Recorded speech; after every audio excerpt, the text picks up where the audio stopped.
try this again. Good morning, good afternoon,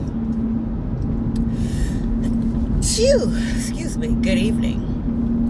Whenever you're watching this, know that I appreciate you.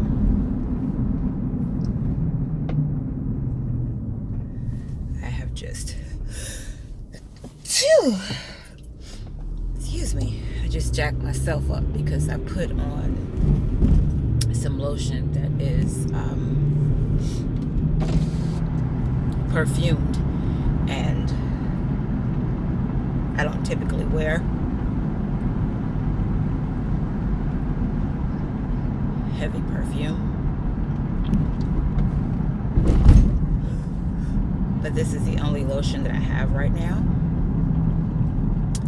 and pollen is all over the place, so the combination of the two has got me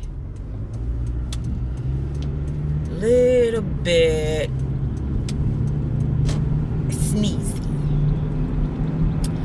But I said I'm going to try this again because I was just trying to record, and I think I got maybe 2-3 minutes in, and realized I wasn't recording. I'm going to try to make this quick, and I apologize for the sound, but I've got my window cracked because I don't need the air on. It's not hot enough to have the air on in here, but I gotta have the window cracked. I need some air circulating. But making this quick because I don't have much space left on my phone because I've got to get these videos off of my phone.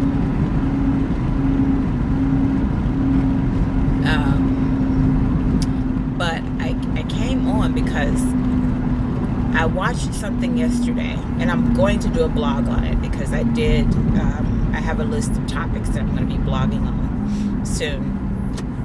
But I watched something yesterday, and I didn't watch the whole thing because they began having technical difficulties, so I stepped away from it. But it was speaking to the topic of growing up without fathers in the household, and that got me to thinking about my own situation with my children, with my dad, and even with my children's situation, one son in particular.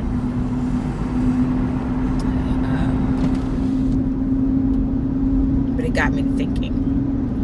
And it's a hot topic, and I'm glad that someone is actually speaking about it. But I grew up without my dad in the household. My children, for the most part, grew up without their dads in the household. And now my oldest has children, and they are growing up without him in the household. And the impact that has on children is different for every child, especially depending upon the involvement of the father, whether he's in the household or not. But I wonder how people are impacted. And I won't go into, like super deep detail about my own life. Come on, sweetie. Traffic is heavy. We're all trying to do the same thing. You gotta move as if you understand that. I won't go into super deep detail, as I said, about my own situation, at least not here, because I just don't have time to do it here. I'm headed to work, and I don't have space. But I do wonder how that impacts, my children, or impacted my children, and still to a degree impacts my children, but also impacts my grandchildren. Because again, everyone reacts to it differently. The reactions may be similar, but they're still different because each individual is different. And the Bible says in Psalm 127 that, the Blessed is the father whose quiver is full, speaking to how many children he has, especially at a young age. And, you know, my own father has officially 6 children, but unofficially about 20. And we say official and unofficial because 6 of us are known to the family. We are in communication. Those other 14, possible 14, they're not so well known. And the only reason that I believe, because I did ask him one time about how many children he had, and he gave me the number about 20, and the only reason that I believe that number is because I do recall, and I think I may have mentioned this in a previous vlog, I'm not 100% sure, but I remember in my earlier years, in my teen years, seeing a young lady that I knew he had been involved with 3 children, and 2 of them were younger, and 2 of them were younger, and they looked like me. And my father has, his family in general, has very strong genetics, and there aren't many women who he encountered that had genetics stronger than his. So the majority of his children will resemble him, will resemble us in some way. There will be some factor of us that you see in this child, in this individual. So I remember seeing her with 3 children, 2 of them younger and looking like us. And then in the last few years, I remember him saying that he had encountered these 2 people in a restaurant. These 2 young people in a restaurant. 2 totally different young people. And he thought that the boy was his son.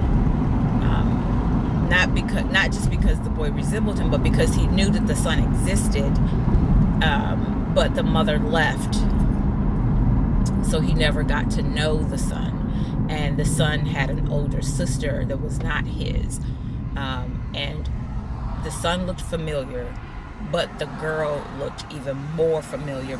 He remembered what the sister looked like.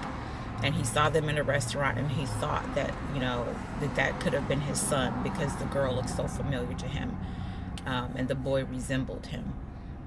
But he never went up to ask. So I think about how that must have made him feel, how it makes him feel having children out there, and he has no idea where they are. And how it made him feel having a person in front of him that he thought was his child, but he was not courageous enough to ask any questions. So I think about that stuff. I've thought about that stuff.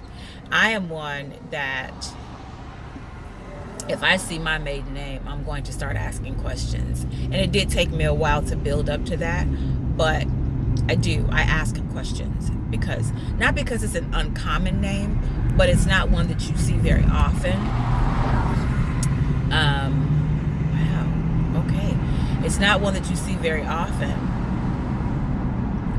And typically when you see it attached to a Caucasian. So if I see it attached to someone that is African American, I am going to ask the question. And not necessarily because it's just an African American, because we do have a Caucasian bloodline, of course. But I'm just curious.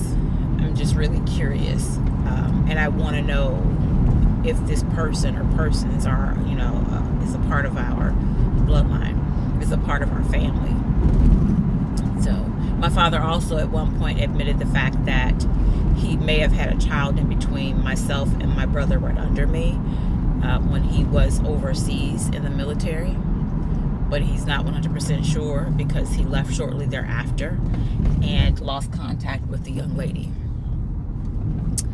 So, and I think about how, my children were impacted by not having their father there, and their fathers there. Like my oldest son, his father doesn't play a role in his life, a positive role in his life, and never really has.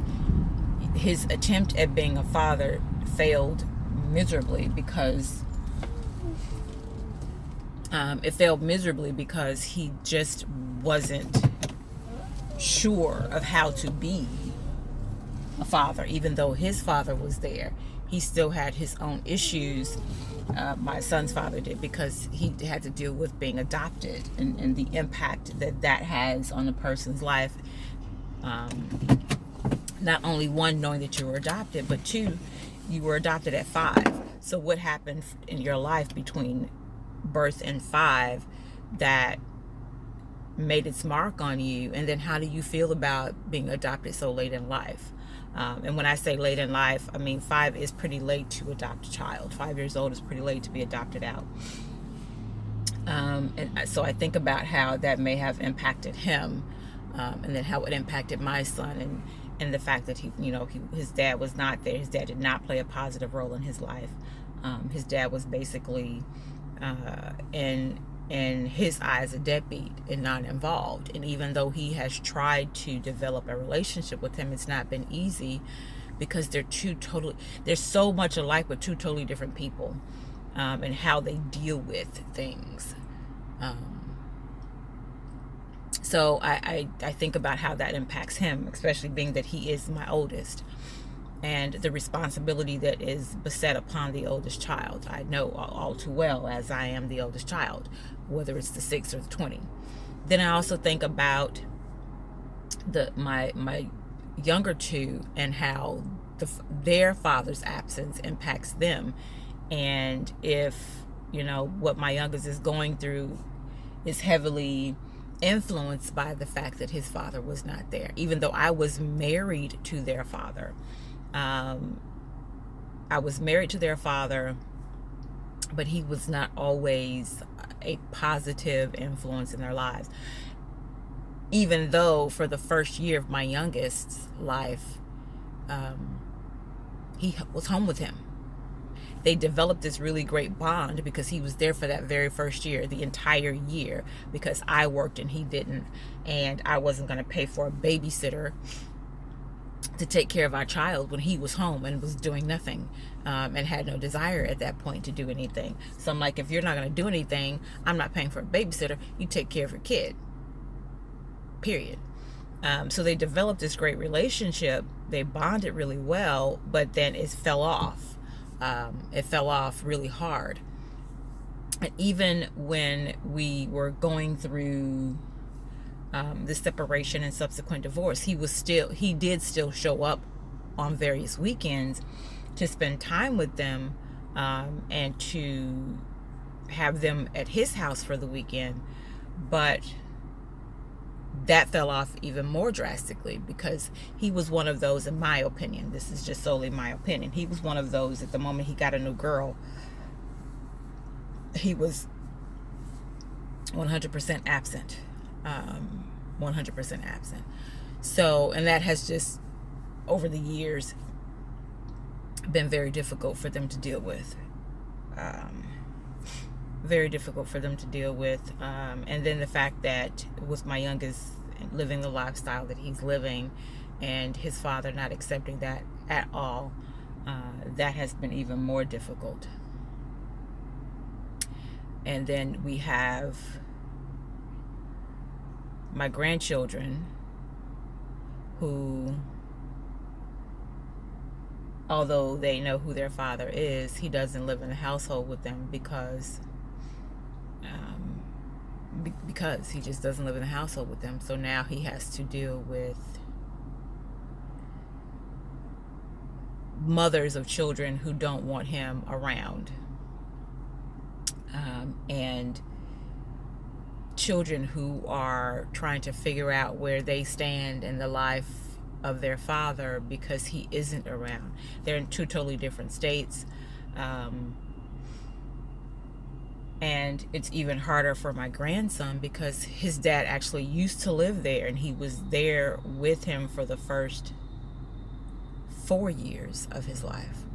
Even when my son and the mother were not a couple, he was still there. He still lived there in the household, and then they were apart. And now they're in separate households, and I have to think about how that impacts my grandson, and not just short term but long term.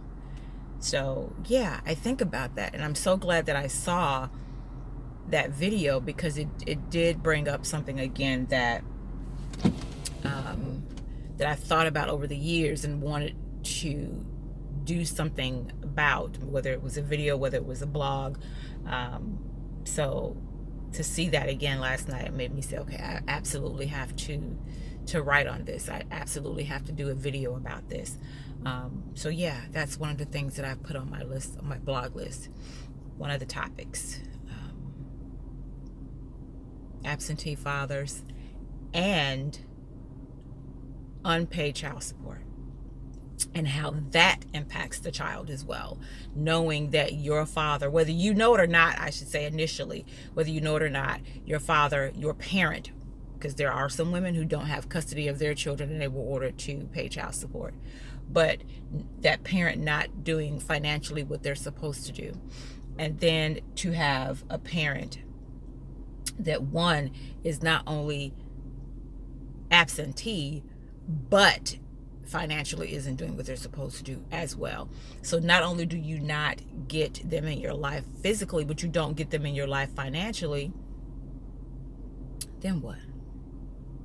How does that make you feel?